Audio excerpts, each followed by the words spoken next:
Pai querido, Deus amado, no santo nome de Cristo, nos colocamos uma vez mais, ó Pai, diante de Ti em oração, crendo no Teu poder, na Sua misericórdia, no Teu amor, na Tua bondade, crendo que Teu Espírito, ó Pai, vai nos revelar, Senhor, a Tua vontade, a Tua palavra, no nome santo de Jesus. Somos gratos em Ti, Pai. Amém. 1 Tessalonicenses capítulo 5, nós vamos dar conta de fazer todo o capítulo, eu acredito. Ele é bem dividido, não é? Ele tem duas partes bem divididas, na verdade, do verso 1 até o verso 11, e depois do verso 12 até o verso 28. Então vai ficar fácil para a gente poder desenvolver aí o tema. Eu vou lendo as partes, para a gente não gastar muito tempo, eu vou lendo as partes, e aí a gente vai conversando sobre ela. Surgir dúvida, pode perguntar. 1 Tessalonicenses capítulo 5, versos de 1 a 3, fala assim: Irmãos, acerca dos tempos e das épocas, porém, não necessitais de que vos escreva, pois vós mesmos sabeis muito bem que o dia do Senhor virá como ladrão de noite. Quando andarem dizendo a paz e segurança, então lhes sobrevirá repentina destruição, como as dores de parto àquela que está grávida, e de modo nenhum escaparão. Verso de 1 a 3, Paulo começa dizendo assim: olha, eu não tenho muito mais do que falar para vocês, para a igreja aqui de Tessalonicenses, por quê? Durante as 3 semanas que Paulo esteve, provavelmente um pouco mais, mas talvez 3 semanas que Paulo esteve com a igreja, ele ensinou, ele discipulou diariamente a igreja e falou dos temas mais vitais, mais importantes do evangelho. Quais seriam os temas mais importantes? Cristo. Cristo e a sua obra redentora como um todo.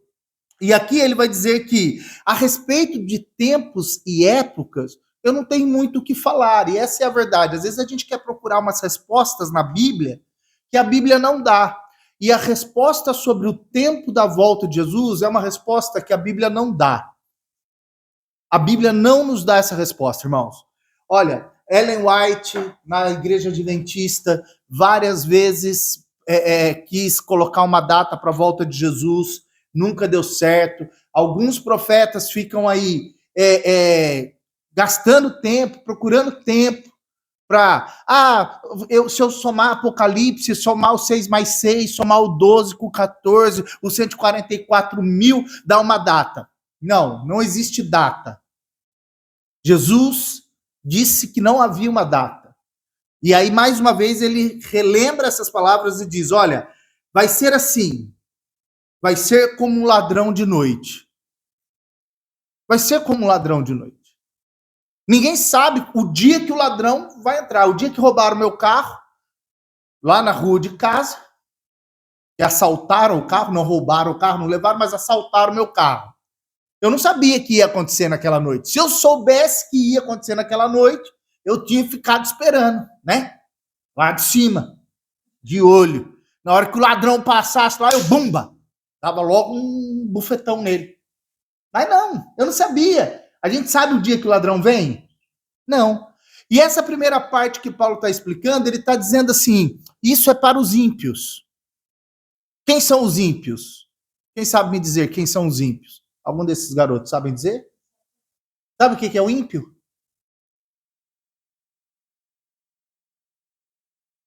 Já ouviu? Pronto.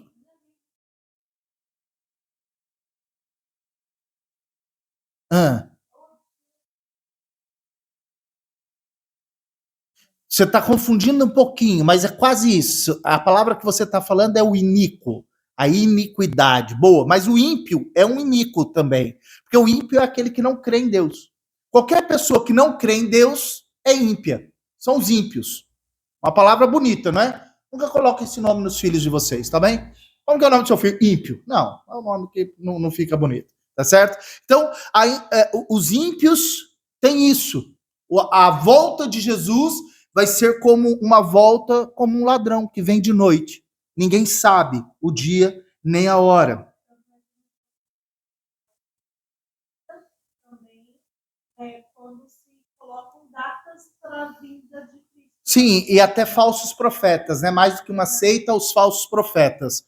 É muito complicado. Jesus não deu data. Paulo nos afirma categoricamente que não há uma data, ele não sabe dizer nada disso.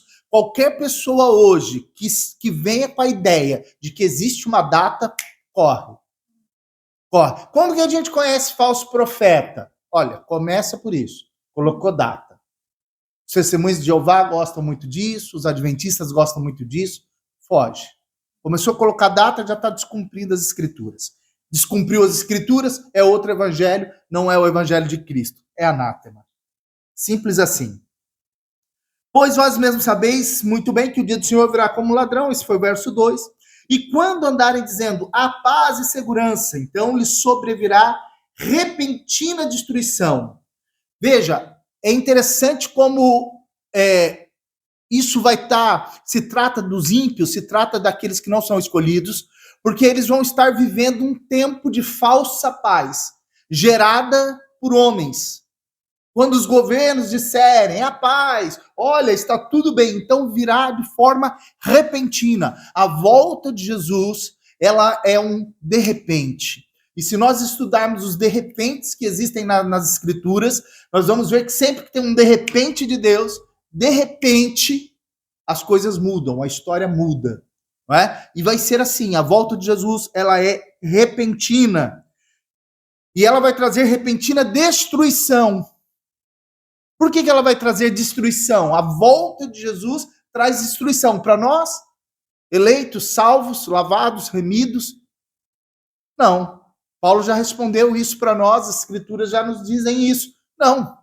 Na volta de Jesus, os mortos ressuscitarão primeiro, os mortos em Cristo ressuscitarão primeiro, terão seus corpos glorificados, e nós, os que estivermos vivos, seremos arrebatados e encontraremos com Cristo no céu. Teremos o nosso corpo também transformado. Então não vai ser uma destruição repentina para nós. Quem vai sofrer uma destruição repentina? Os ímpios. Os que não receberam Cristo como único e suficiente Salvador. Os que não entregaram as suas vidas para Jesus. Os que não reconheceram que Jesus Cristo é o Senhor Deus, nascido da Virgem, morto na cruz, ressurreto ao terceiro dia, assunto aos céus, está sentado à direita do Deus Pai e vai voltar. Os que não reconhecem isso, que não proclamam a verdade de Cristo, que não olham para a cruz e percebem a sua condição pecadora, esses sofrerão repentina destruição.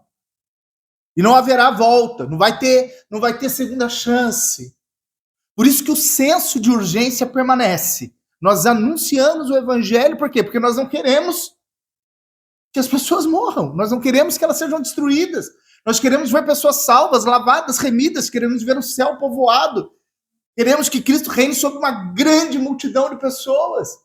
Desejamos isso para as pessoas. Por isso anunciamos o evangelho. Não é? Ainda diz que será como as dores do parto àquela que está grávida. A mulher grávida, hoje não. Hoje tem medicina moderna. Mas quando foi escrito esse texto, era impossível a mulher dar à luz sem sentir dor. Hoje não. Hoje já está diferente. Hoje a mulher já consegue dar à luz sem sentir dor. Pelo menos na hora do parto. Diga. Algumas. Sim, mas já é possível. Toma lá uma anestesia, faz a cesárea, não sente dor na hora do parto. Vai sentir dor depois. As que derem à luz naturalmente, essas vão sentir as dores do parto. Mas na época que isso foi escrito, toda mulher ia sentir as dores do parto. E diz que a volta de Jesus, é interessante isso, vai lhe sobrevir repentina destruição como as dores do parto àquela que está grávida. Assim como não se pode fugir da dor do parto, não se poderá fugir da volta de Jesus. Por isso que nós cremos que a volta de Jesus ela é uma volta visível, audível, gloriosa e pessoal. É a pessoa de Cristo de forma vista, ouvida e gloriosa. Todo olho verá. Por que nós cremos nisso? Por quê? Porque as pessoas, nenhuma delas, nenhum vai conseguir se safar. É como a dor do parto. A mulher grávida tem a dor do parto. Não dá para se safar disso. Lembrando que o texto daquela época. Não dá para se safar da dor do parto. Da mesma maneira, não dá para se safar da volta de Jesus. E de modo nenhum escaparão. Fechou aí o verso 3. Então, no capítulo 5, Paulo está falando para os irmãos, falando assim, olha, os que estão perdidos ainda, os ímpios, aqueles que não estão em Cristo, vão ter essa realidade com a volta de Jesus. Lembra que ele está no capítulo 4, tratando a volta de Jesus. Continuamos. E para a igreja, agora do 4 ao 10, como que vai ser a volta de Jesus para a igreja? Diz assim, vós, porém, irmãos, já não estáis em trevas, para que esse dia vos surpreenda como faz um ladrão.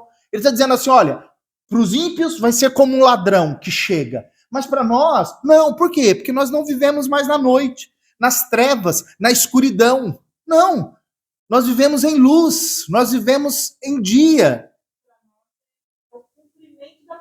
Para nós é cumprimento, é glorioso, é audível, visível, glorioso, pessoal.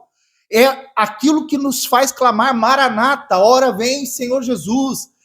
Nós vivemos com a expectativa da volta de Jesus.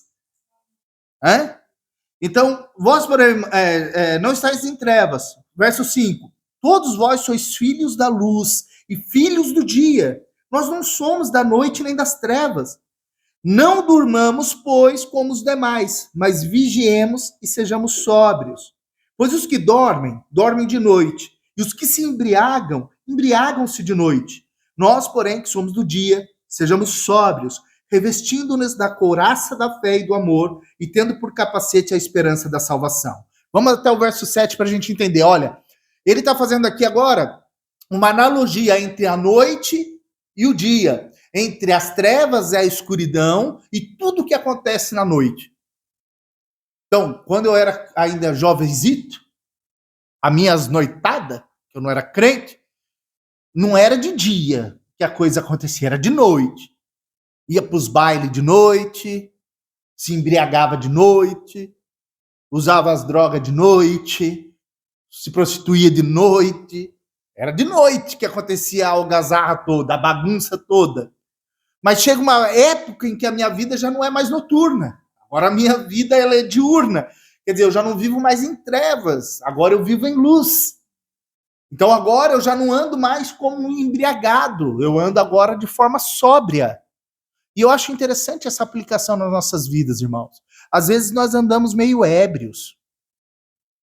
Andamos nos fazendo de bobos, às vezes. Às vezes caminhamos nos fazendo de bobos, não é? E nós temos que tomar cuidado com isso, para a gente não ficar andando como bêbados, ficar andando como desiludidos na madrugada, como perdidos, em trevas. Não. Nós somos da luz, nós somos de dia, somos filhos da luz. Nós não somos da noite nem pertencemos a ela. Por isso a gente não dorme. E esse dormir aqui é diferente do dormir em Cristo, que ele estava falando de morte. Aqui ele está usando o dormir no sentido de ficar em estado contemplativo ou vegetativo. Dormente, adormecido, indiferente ao que está acontecendo. Sabe quando a gente dorme? Está caindo o mundo, a gente está dormindo e não percebe? Indiferente a todas as coisas. É isso que ele está dizendo. Crente não anda indiferente. Crente não anda indiferente às coisas que estão acontecendo. Crente anda como quem anda de dia, atento, alerta. Crente anda com os olhos abertos, com o entendimento sóbrio. Crente anda com a mente boa, entendendo os tempos. Crente anda assim, não anda como um nécio. Porque os que dormem, dormem de noite. E os que se embriagam de noite. Nós, porém, somos do dia, sejamos sóbrios. E aí, aqui no verso 8, ele diz, revestindo-nos da couraça da fé e do amor e tendo por capacete a esperança da salvação. Blindando o nosso coração e a nossa mente, guardando o nosso corpo e a nossa mente. O que guarda o nosso corpo e a nossa mente? O crente, ele é guardado pela fé e pelo amor. Ao nosso corpo, o nosso coração, a nossa alma, o centro, centro daquilo que nós somos. Isso é guardado por fé e amor. Fé e amor. São as duas coisas que nos tornam crentes de fato. A fé é a convicção daquilo que não vemos, a certeza daquilo que esperamos. Fé. Sem fé é impossível agradar a Deus. Por meio da fé foram salvos. Por meio da fé foram curados. A fé em Cristo é quem nos salva. É por fé. Sem fé, não somos crentes. Não somos crentes sem fé. Temos que crer. E o amor. Porque somos alvo do amor. Cristo nos amou primeiro. Deus nos amou de tal maneira que entregou o seu Filho. Nós daríamos a nossa pequena princesa como nós a entregaríamos como tributo para pagar os pecados de alguns? Entregaríamos ela à morte? Entregaríamos os seus meninos à morte? Deus fez isso. Ele pegou o seu filho e entregou. Ponto. Amor.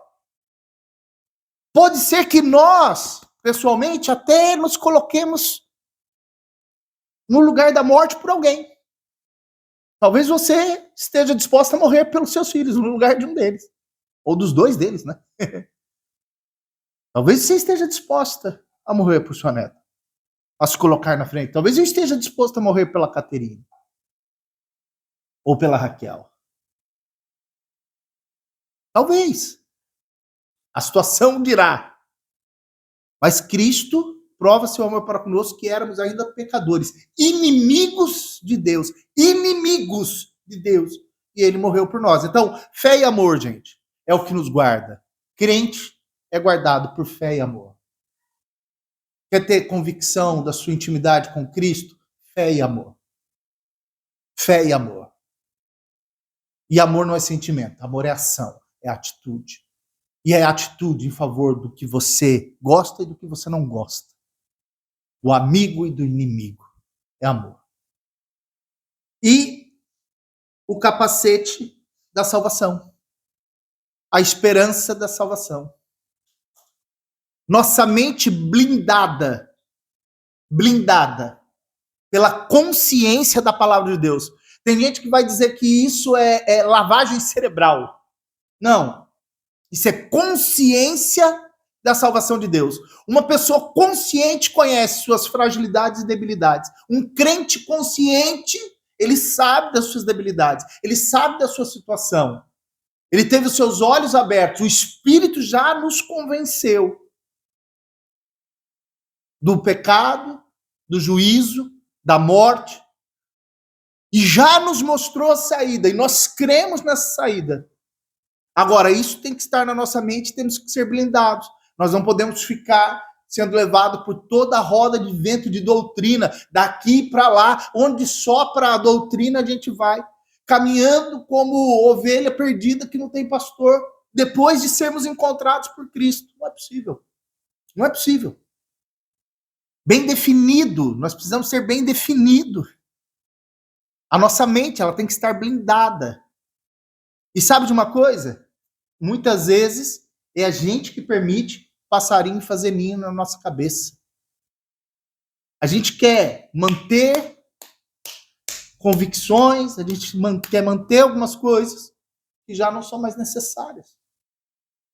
A gente deixa criar ninho, pôr ovos, nascer os filhotinhos, quando na verdade a gente tinha que estar com a mente blindada já. A gente às vezes vai ficar caçando pelo em ovo, como se diz por aí. Procurando chifre em cabeça de cavalo. Sarna para se coçar. Quando é desnecessário tudo isso. Podemos viver uma vida mais simples, no Evangelho, centrado no Evangelho, conhecendo a palavra, agindo de acordo com a palavra, vivendo aquilo que é o propósito do Senhor. E essa é a orientação que nós vamos ver que Paulo começa a dar para a igreja nos versos seguintes.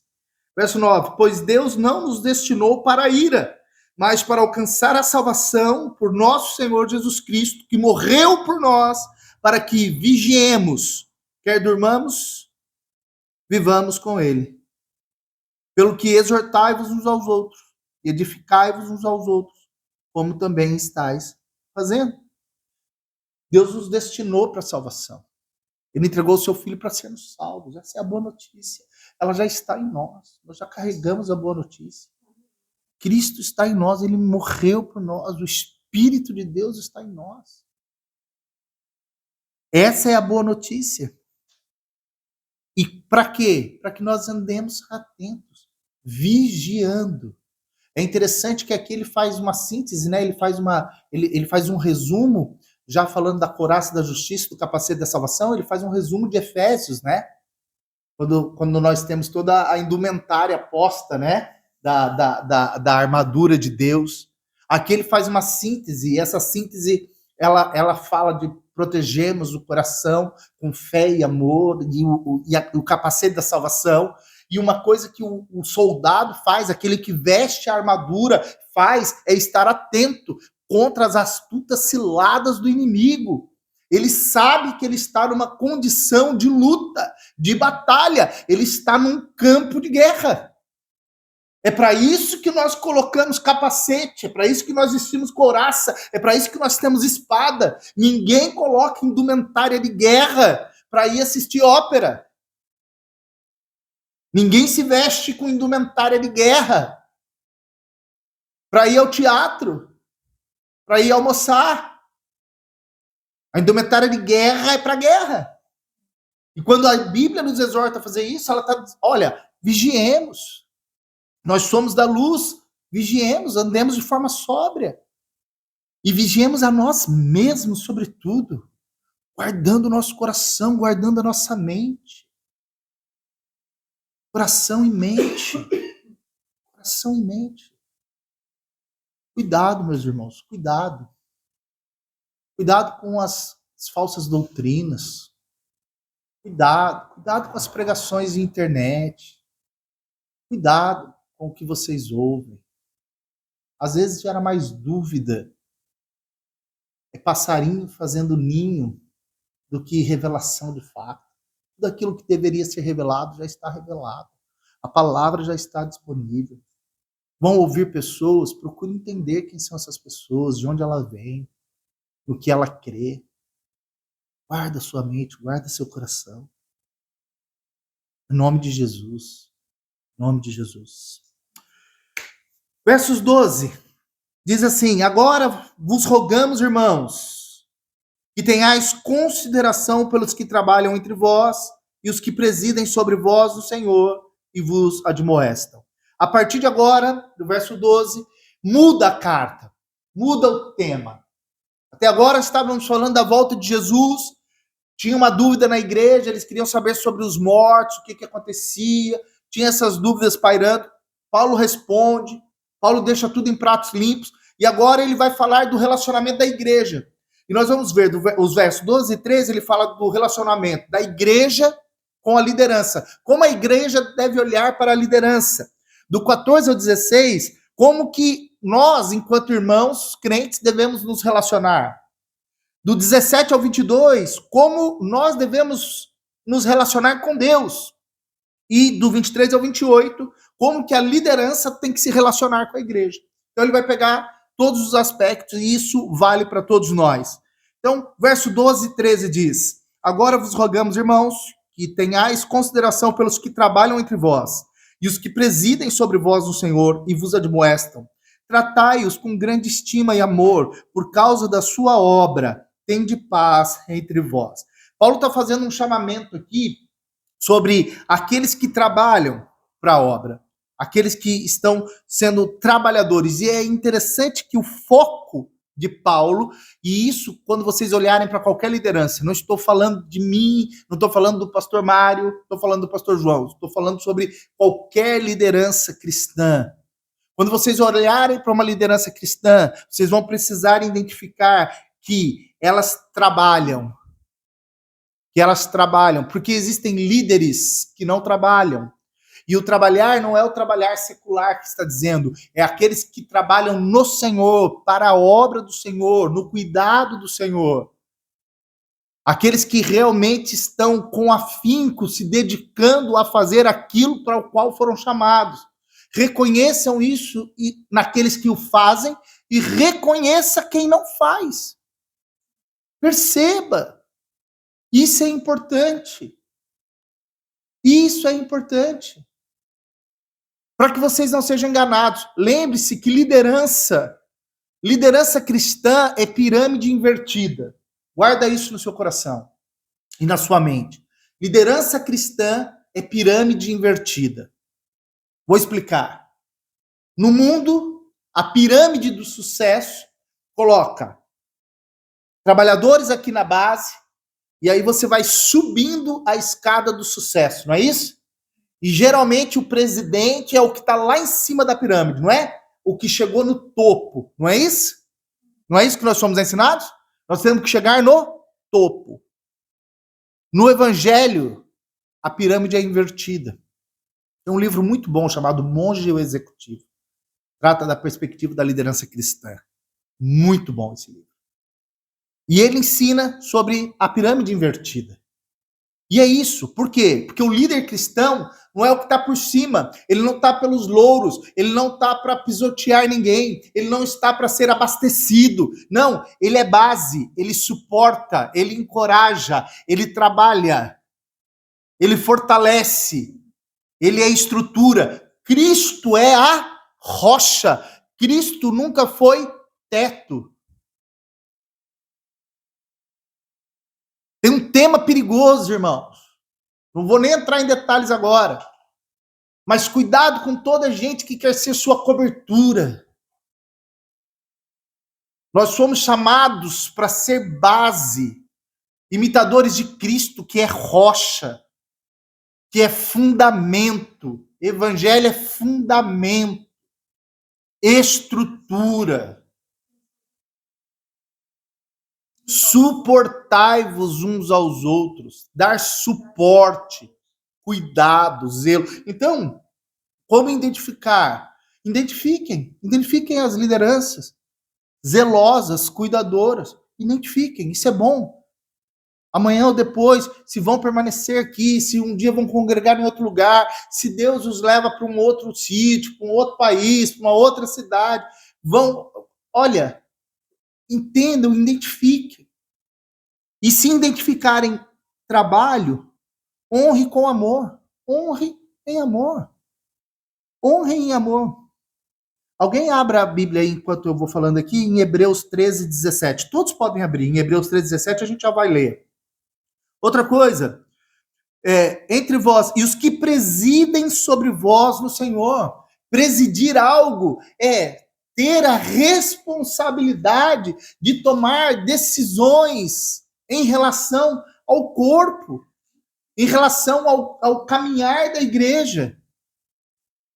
Reconheça e perceba que sobre a liderança há muitas vezes, e deve ser assim, a responsabilidade, e a liderança há de responder sobre isso.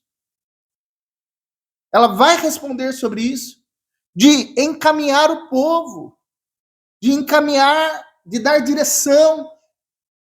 Por isso que eu tenho o zelo e o cuidado de me manter dentro das Escrituras, tentando não trazer achismos, tentando não trazer pensamentos que o Daniel tem, tentando não trazer a minha humanidade para o púlpito. Por quê? Porque toda a liderança vai prestar contas de como está ensinando.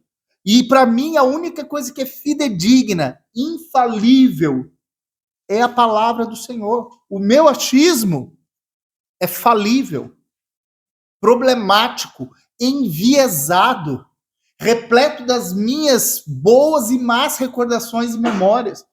Os meus achismos e as minhas convicções pessoais sobre determinados temas, elas são enraizadas pela minha cultura, pelo meu tipo de conhecimento, pelos meus estudos, pelos relacionamentos. Há uma interferência. A palavra não, ela é pura. Ela é direta, por isso que ela se explica. É por isso que a palavra ela define a própria palavra. Por isso que um texto muito complexo é explicado por um texto mais simples. É a própria Escritura que vai completar a Escritura. Revejam isso, percebam isso nos líderes. Cuidado com os líderes de internet que inflamam a sua alma com palavras adocicadas, com programação neurolinguística, com formas psicológicas, com boas musiquinhas de fundo. Cuidado, igreja. Cuidado, meus irmãos. Cuidado. Cuidado. Atentem-se à palavra. Permaneçam na palavra. E sobre a minha vida, já que eu estou falando como liderança, atente-se. Perceba. Será que o Daniel está fugindo das Escrituras? O Daniel está nas Escrituras. Vigiem. É importante. Homens são falíveis. Homens erram. Amém? Alguém leia para mim aí em voz alta. Hebreus 13:17. Alguém?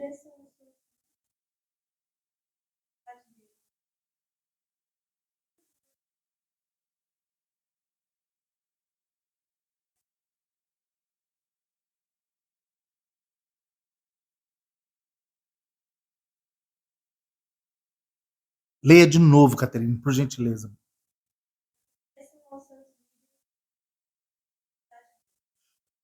Obedeçam aos líderes, se submetam a eles. É claro que ele está dizendo a nível espiritual. Se há um direcionamento, se Deus está dando direcionamento, se ele está usando a liderança para um direcionamento, creia, quem vai responder por isso é a liderança. Mas é claro que você não vai fazer isso de olhos vendados, é claro que você não vai fazer isso de forma nécia, você não vai fazer isso de forma embriagada. Antes você está atenta, vigiando para saber se essa liderança é uma liderança embasada biblicamente, que a sua vida condiz com aquilo que ele está pregando, se aquilo que ele está pregando tem a ver com a palavra de fato. Às vezes você vai encontrar falhas na liderança, ela prega alguma coisa e ela de repente não está vivendo aquilo. De repente eu posso falar muito de amor e você me achar explosivo. Falar, o Daniel não parece que tem muito amor. Fala muito de amor, mas parece que não tem muito amor. Eu sou um desviado por causa disso, eu não sou um crente. Não. Estou sendo tratado, transformado. Mas não é o Daniel que tem que ser aqui avaliado nesse quesito, mas é a palavra de Deus. O Daniel prega a palavra de Deus, eu não prego a palavra de Deus. Agora, o Daniel precisa dar frutos também. O Daniel também precisa ser transformado. A vida do Daniel precisa ser transformada. A sua vida, a minha vida. Nós temos que ser transformados. A palavra tem que causar esse impacto em nós. Continua, Caterine, por favor.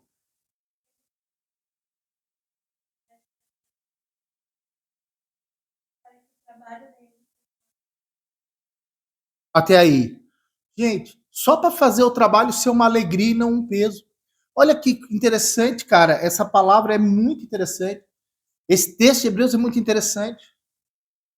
Cara, vivemos época de pastores que se suicidam. Vivemos época em que pastores têm síndromes, burnout. Pastores são afastados, problemas psicológicos.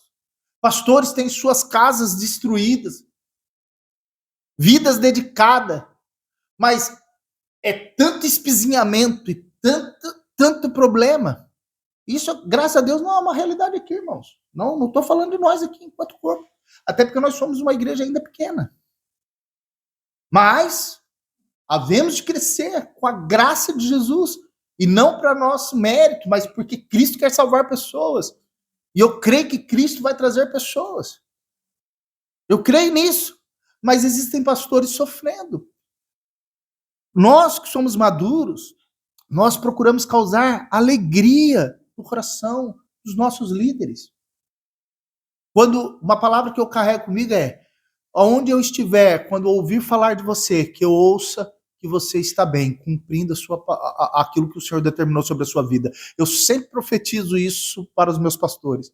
Falo, pastores, quando o Senhor ouvir de mim, ouvir da minha família, da minha casa, que vocês ouçam que nós estamos bem, estamos seguindo a jornada que Cristo nos deu. Estamos sempre cuidando do coração dos nossos pastores. Já estamos mesmo sempre cuidando do coração deles. Ah, nossa, vocês acham que faz diferença? Faz. Faz. Claro que faz. Claro que faz. E não é puxar saco, não qual que é o termo que fala aqui? Bajular. Não, mas aqui tem um termo. Engraxar. Não é passar graxa. Não é passar graxa no pastor, não se trata disso, mas é de zelar pelo coração da liderança, reconhecer aquilo que tem de bom. Eu, de vez em quando, estou lembrando o meu pastor de algo que ele já sabe, mas de vez em quando eu estou lembrando, eu falo assim, pastor, as suas orientações são tão boas para mim, pastor, a maneira como o senhor expõe a palavra, cara, cada vez que eu te escuto é uma aula. E é mesmo, eu não estou bajulando, eu não estou engraxando ele, não. É mesmo. A amizade dele é tão valiosa para mim. A sua amizade, pastor. Saudade que eu tenho.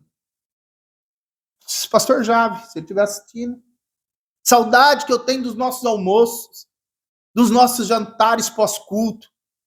Da gente sair e acabou o culto de domingo. Agora eu vou até chamar a atenção para mim mesmo. 600, 700 membros na igreja. Terminar o culto. E ser chamado e falar assim, vamos nós jantar hoje? Várias vezes. Vamos nós comer uma coisinha hoje? Meu amigo, cara. Meu amigo cuida de mim, mas eu também cuido dele. Isso é o que a gente pensa como cristandade. É isso que a gente pensa como o corpo de Cristo. Então, façam isso. Terminou o texto aí? Terminou, né, cara? Tá bom. Versos de 14 a 16. Vamos avançando. Exortamo-vos também, irmãos, que admoesteis os insubmissos, consoleis os desanimados, sustenteis os fracos e sejais pacientes para com todos. Vede que ninguém retribua a outrem mal por mal, mas segui sempre o bem, uns para com os outros, com todos. Até aí. Tá bom, 14 e 15.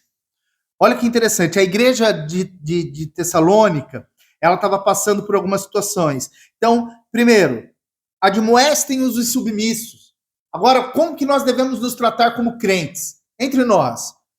Aqui ele está falando de admoestar os insubmissos, por quê? Porque haviam pessoas lá na igreja que não queriam se submeter à doutrina. Qual era a doutrina? Da ressurreição. Eles não queriam se submeter à doutrina da ressurreição. Eles queriam manter o seu condicionamento passado. E aí, Paulo está dizendo assim, ó, admoestem os irmãos. Isso é, argumente em amor com os irmãos. Tragam os irmãos para um pensamento realista sobre a palavra do Senhor. Admoeste com amor. Converse com os irmãos sobre as escrituras. Quando estiverem juntos, falem de salmos. Falem das escrituras. Convençam-se uns aos outros daquilo que é o mais importante. Orem uns pelos outros. Admoestem os que estão insubmissos. Não vai chutar o insubmisso. Tem um insubmisso. Ah, aquele ali não crê. Ele que vai embora. Não vejo dessa maneira. A palavra diz, admoeste, converse, ensine, em amor. Se ele quiser se perder, ele vai se perder. Mas nós admoestamos em amor. Segundo ponto, consoleis os desanimados. Lembra, a igreja estava preocupada com aqueles que morreram antes de Cristo voltar. Devia ter muitas famílias em luto. E é dever da igreja cuidar uns dos outros. De nós estarmos juntos, cuidando, consolando os que passaram por prova, por dificuldade, estão passando por lutas. É por isso que eu insisto sempre, eu digo assim, ei, irmãs, de novo, uma vez mais, já mandou, aquelas que mandam, mas aquelas que não mandam, já mandou para nossa irmã Isaura, uma vez mais, uma mensagem. Já se reuniram e pensaram 3 ou 4, vamos lá fazer uma visita, levar um bolinho para ela, que ela está passando por uma situação complicada. Cuidem em amor uns dos outros. Isso é família, isso é ser crente. Ah, não, mas eu tenho os meus problemas. Eu sei, mas ela também tem. Ela está passando por um problema, por uma desolação. A mãe está passando por um problema. Eu estou usando ela como exemplo. Mas se nós começarmos a olhar para o outro com um olhar de amor, nós vamos começar a servir o outro. A gente vai começar a cuidar do outro. É claro que Paulo está dizendo essas coisas.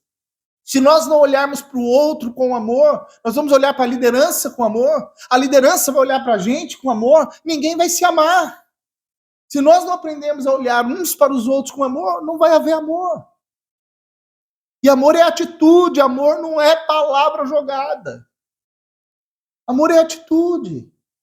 Deus nos dá a possibilidade de exercitar o amor. Isso é a vida da igreja. Isso é a vida da igreja. São os lutos que ocorrem e que nós vamos tentando suportar uns aos outros, dar suporte, consolar, ajudar. Um fraqueja, um se torna submisso, um quer sair, outro quer se desviar, quer bater perna, se chama para perto. Tem gente que sai e não diz nada. Só foi, conta para o outro, nem vem falar. Aí não tem muito o que a gente fazer. Mas todos que quiserem estar em amor, exercitar o amor, Deus nos dá essa chance. São oportunidades reais. Pra gente, enquanto comunidade, cara, pra gente pequenininho, corpo pequenininho, sendo testados aqui, treinados em amor por Cristo. Estamos sendo aprovados? Essa é a questão. Temos que cuidar disso. Sustenteis os fracos. Tem gente fraca, tem gente recém-chegada, tem gente recém-nascida, tem gente fraca, tem gente débil, tem gente com dificuldade de entendimento, tem gente fraca. Tem gente fraca. Tem gente que não aguenta dar 5, 6 passos de uma vez. E já para, e fraqueja. Ah, a pessoa estava vindo tão bem, parou de vir na igreja. Parou, né? Parou. Mas a gente podia ir lá, de repente levantar. A gente vê isso no atletismo. A pessoa está já cambaleando, a outra vai e abre mão da vitória para... Não, nós vamos chegar juntos, nós vamos caminhar juntos. Isso é amor. Cuidar do fraco. Ah, o fraco desistiu, parou de vir. Puxa vida, então vamos ajudar a pessoa a vir. Vamos trazer de volta. Ah, não, foi culpa do pastor, foi culpa do missionário, foi culpa da irmã, foi culpa do governo, não tem nada a ver comigo. Pois, não foi sua culpa. É verdade. Mas eu e você podemos ser parte da recuperação, da continuidade da caminhada. E é isso que importa. Não é procurar o culpado, é ser parte da solução. O evangelho está em nós para sermos parte da solução. Parte da solução. E o último ponto aqui, sejam pacientes. Sejam pacientes, irmão. Tem aquela paciência que é a paciência de esperar a hora, né? Tá marcado para as 8. Deu 9h30, não aconteceu ainda. Tem gente que é paciente, tem gente que já estoura logo. E tem gente que é paciente com o outro. Empresta o ouvido, escuta. E tem gente que já estoura rapidamente com o outro. Mas aqui está dizendo, sejam pacientes com todos. Principalmente com os da fé. Sejam pacientes. Lembra que isso não é uma corrida de 100 metros. Que vence quem chegar primeiro. É uma corrida de bastão. Corremos juntos.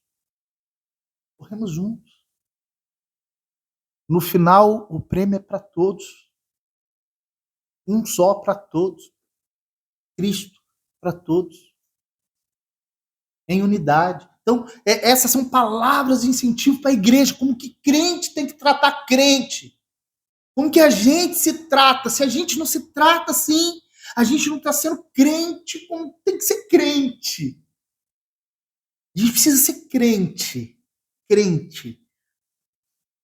Verso 16. Regozijai-vos sempre. Olha que palavra linda. Regozijai-vos sempre. Está dizendo o que aqui? Está dizendo que a gente, diante da notícia ruim, tem que se regozijar? Ai, minha filha agora virou traficante de metafetamina. Aleluia, glória a Jesus. Claro que não. Não é para a gente se gloriar nisso, mas é nos gloriarmos em Cristo, que apesar de estar passando por esta situação, eu creio no Deus da minha salvação, eu creio na palavra do Senhor, eu me regozijo no Senhor. Eu estou com uma dificuldade financeira, mas eu me glorio no Senhor, porque Ele é o meu baluarte, Ele é a minha força. Ele me ampara, Ele traz as cordonizes, Ele trouxe o maná, Ele é meu cuidador. Eu me glorio na esperança da volta de Cristo, na redenção em Cristo Jesus por mim. Eu me glorio no Senhor. Regozijai-vos sempre. E regozijar tem a ver com retrabalhar a alegria constantemente, ao gozo, à alegria. E o regozijar é relembre-se da alegria de Cristo na sua vida. Restaure. Instaure novamente a alegria de Cristo na sua vida. A consciência do amor está em você. Capacete da salvação, couraça da fé e do amor. Regozijai-vos, relembre do gozo, da alegria do Senhor constantemente, todos os benefícios que nos foram dados juntamente com o perdão na cruz. Lembre-se disso. Nossa alegria não é uma alegria factual, ela não é uma alegria por causa daquilo que está acontecendo, não é por ações que acontecem, não é por causa de determinadas situações, ela não é sazonal, situacional, nem circunstancial, não é pela circunstância, não. Ela tem um nome, é Cristo, autor e consumador da nossa fé, o nosso Redentor, a esperança viva da eternidade. Cristo, relembre isso. Regozijai-vos sempre. Orai sem cessar. Como que a gente tem que se relacionar com Deus? Começamos relembrando o que Deus fez por nós. Segundo, orando sem cessar. Converse com Deus, dialogue com Deus. E ele não está falando aqui que a gente tem que viver uma vida de joelho, literalmente, rezando o Pai Nosso. Não, não é isso que ele está dizendo. Ele está dizendo assim, compreenda que Deus está contigo através do Espírito Santo todos os dias, em todo o tempo, em todas as situações. Converse com Deus. Você não está sozinho. Deus está com você. Converse com Deus. Pergunte para Deus. Fale com Deus. Creia. E a resposta do Espírito sempre vai ser nas Escrituras. Ele vai trazer à sua memória. Eu experimento isso.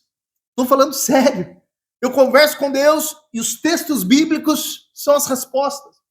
O Espírito me lembra da própria palavra dele, que é viva e eficaz e faz conforme apraz a vontade do Senhor. Relacione-se, orar sem cessar, lembrar que Cristo está conosco todos os dias. Ele fez essa promessa através do Espírito que habita em nós. Creia. 18. Em tudo dai graças, pois esta é a vontade de Deus em Cristo Jesus para convosco. Não é em tudo dai graça na condição que eu falei, da desgraça. É uma desgraça e eu vou dar graça pela desgraça. Não é isso que está dizendo. Não é isso que está dizendo. Está dizendo para você relembrar da ação de Cristo em seu favor, relembrar quem é Cristo na sua vida, relembrar do favor de Deus sobre você e dar graças. Dai graças. Lembre-se, todas as coisas cooperam juntamente para o bem daqueles que amam a Deus e vivem segundo o seu propósito. Segundo aquilo que Deus estabeleceu, crendo na vontade, na soberania de Deus. Entregue-se a Ele, alegre-se nele. Não apagueis o espírito, crente. Não apague o espírito. Pense que o Espírito Santo é como um fogo que queima. É um fogo que queima. Como é que se apaga o fogo? Ok, outra maneira de se apagar o fogo. Sim, não, mas o fogo literal. Quem que falou? Não, quem falou do oxigênio? Tirando o oxigênio. Boa.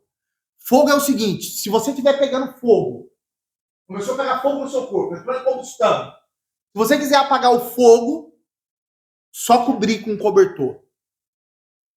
Cortou o oxigênio, cortou o fogo. A água, ela corta o oxigênio. Se ela não cortar o oxigênio, continua pegando fogo. A água em si só ela não apaga. É acabar o oxigênio. O oxigênio é que faz a combustão, que faz com que o fogo permaneça. Olha o que a palavra está dizendo aqui. Não apagueis o espírito. Não suprima o oxigênio, o sopro de vida, o seu oxigênio. Mantenha-se em Cristo. Mantenha-se em Cristo, respirando em Cristo. Oxigenando, circulando a sua mente, o seu coração, as suas ideias em Cristo.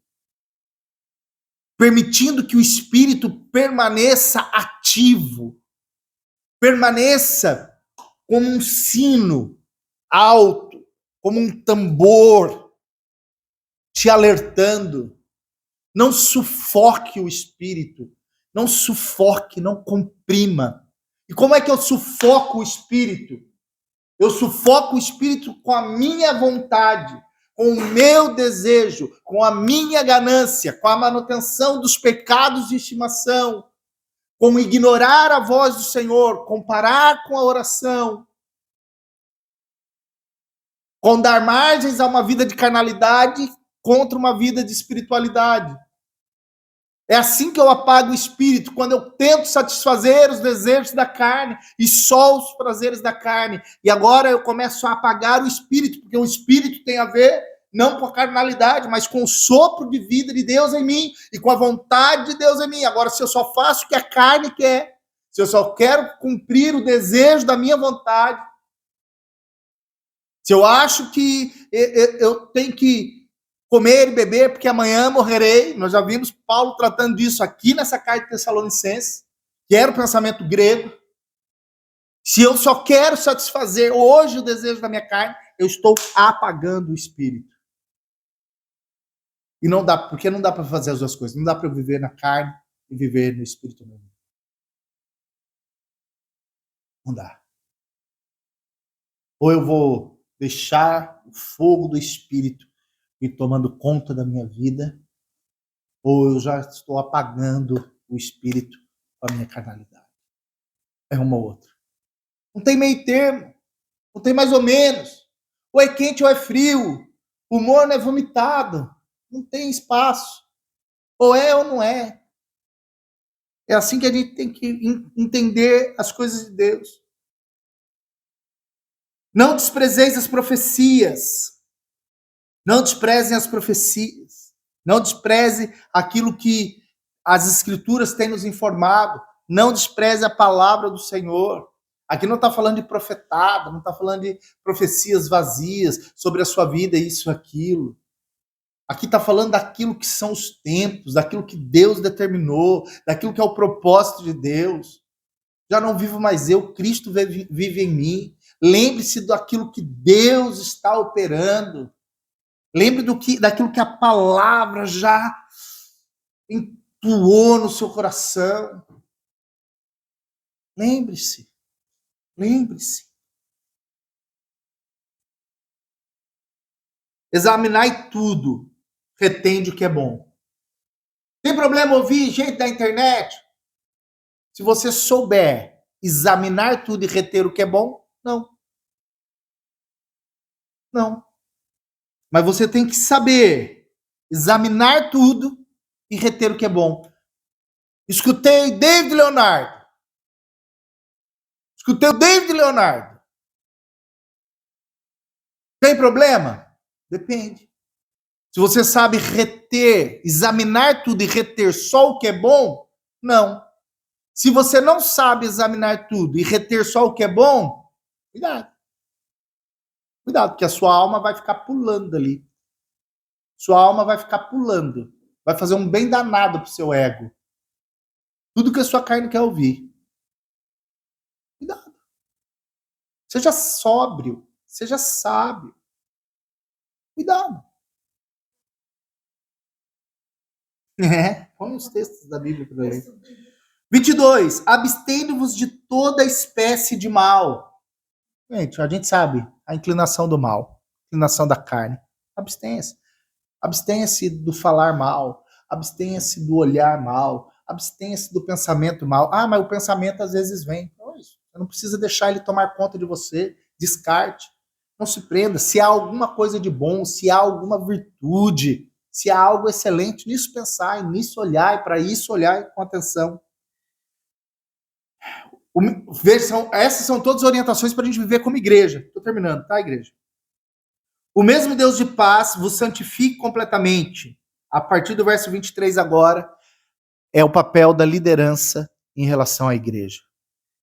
Paulo vai terminar, ele vai dizer: o mesmo Deus de paz vos santifique completamente. Uma liderança, ela se relaciona com a igreja, sempre pensando em santificação, orando a Deus para que a igreja seja santa, santificada, para que os irmãos em Cristo sejam santos, separados, para que eles vivam piedosamente em amor, em graça. O sacerdócio pastoral é um sacerdócio de oração. Ah, é só para o pastor? Não, para os irmãos maduros na fé. Os irmãos que são maduros na fé, eles têm o sacerdócio da oração pela igreja, pelos novos, pelos recém-chegados, por aqueles que são da sua casa, da sua família. O sacerdócio da oração, da santificação, para que Deus santifique, separe.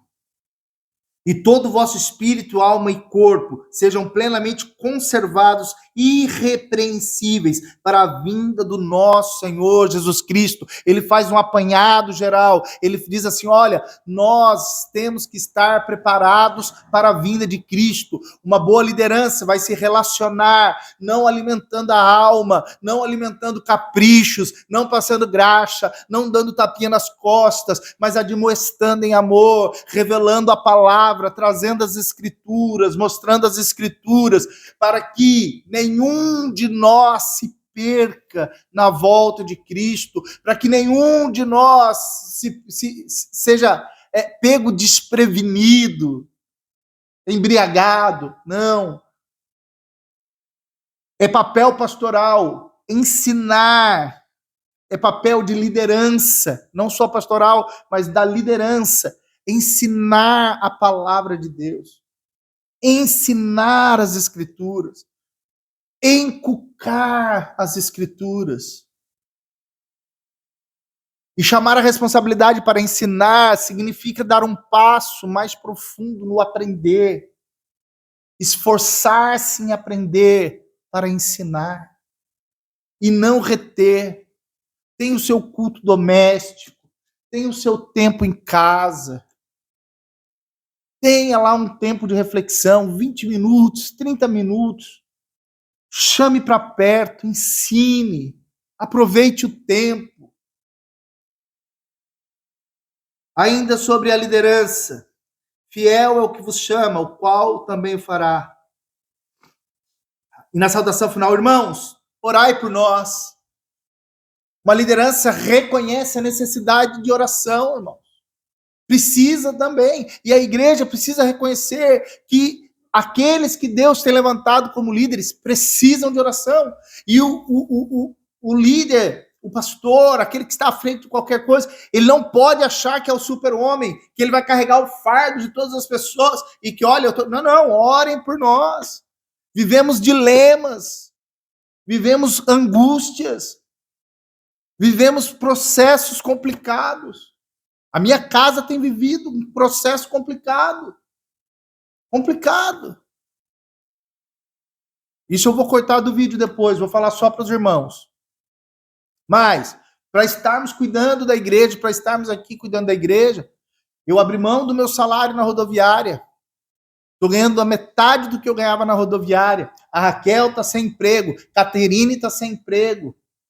São renúncias que foram feitas, tomadas de decisão para a gente cuidar. É um fardo, é pesado. Orem por nós, ore para que Deus abra portas de trabalho, ore para que chegue até nós os recursos necessários. Ore, irmãos. Por gentileza, orem por nós. Não dá para a gente falar que, não, a gente é super-homem. Não, irmãos. Não somos.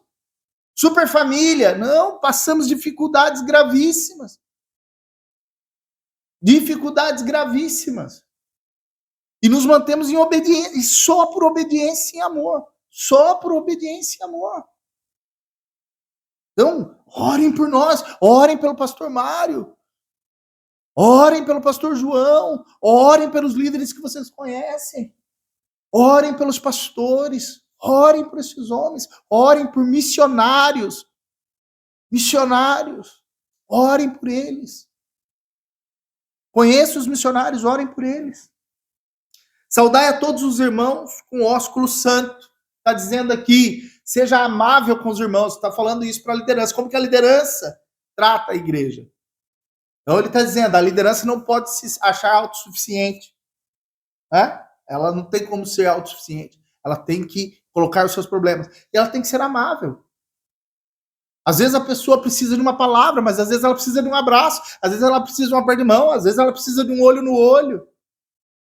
E você pode exercer isso sobre outras pessoas. Às vezes ela está precisando de um abraço. Ela ouviu a palavra, mas ela está precisando de um abraço. Às vezes uma pessoa chega aqui, ela precisa se abraçar e dizer, você está fazendo falta aqui no nosso meio. Você é importante para nós. Nós podemos fazer isso. E nós vamos aprendendo a fazer isso. Então, também peço perdão. Se eu tenho falhado com vocês nesse assunto, eu peço perdão. Pelo Senhor, vos encarrego de ler essa epístola a todos os santos irmãos. Está dizendo aqui o que, Paulo? Está dizendo aqui, olha, aquilo que está sendo ensinado, por favor, compartilhem com toda a igreja. Infelizmente, a gente não está vivendo a realidade que Paulo vivia lá. Os irmãos tinham fome e sede de conhecer a palavra. Os irmãos não ficavam colocando empecilho para estarem reunidos para fazer a leitura da carta que ele escreveu aos Tessalonicenses. Hoje não é a realidade. Hoje nós falamos assim, vamos estudar a carta de Tessalonicenses. Paulo escreveu para a igreja e ele está pedindo, olha, por favor, vocês, pelo Senhor, em nome de Jesus Cristo, por Deus, eu me encarrego de ler essa epístola a todos os santos irmãos. Ele pediu para que nós, líderes, fizéssemos isso, para que nós compartilhássemos com a igreja numa leitura mais profunda da palavra de Deus. A igreja não quer. Boa parte da igreja não quer. E não é aqui, irmãos. Culto de ensino, culto de ler Bíblia. É só você olhar o raio-x aí do mundo. Falou que o culto vai ser de profecia, vai ter cura, vai ter milagre, Deus vai dar dente de ouro, vai derramar pó de ouro, vai pagar as suas contas.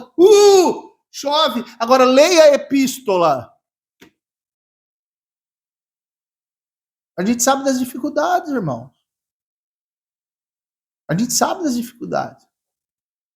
Mas também, às vezes, os irmãos me esforçam um pouquinho. É por causa do horário, é porque é muito tarde. Oxe, também trabalho o dia inteiro, irmãos. E ainda tem tempo, procuro tempo, encontro tempo para preparar. Dedicar ainda 4, 5 horas a mais do que sentar aqui e ouvir. Também me pesa. Também me é complicado. Nós temos que criar esse hábito. Paulo está dizendo aqui, aquilo que nós sabemos, nós comunicamos. É isso que ele está dizendo. O que nós sabemos, nós comunicamos. Comuniquem, igreja.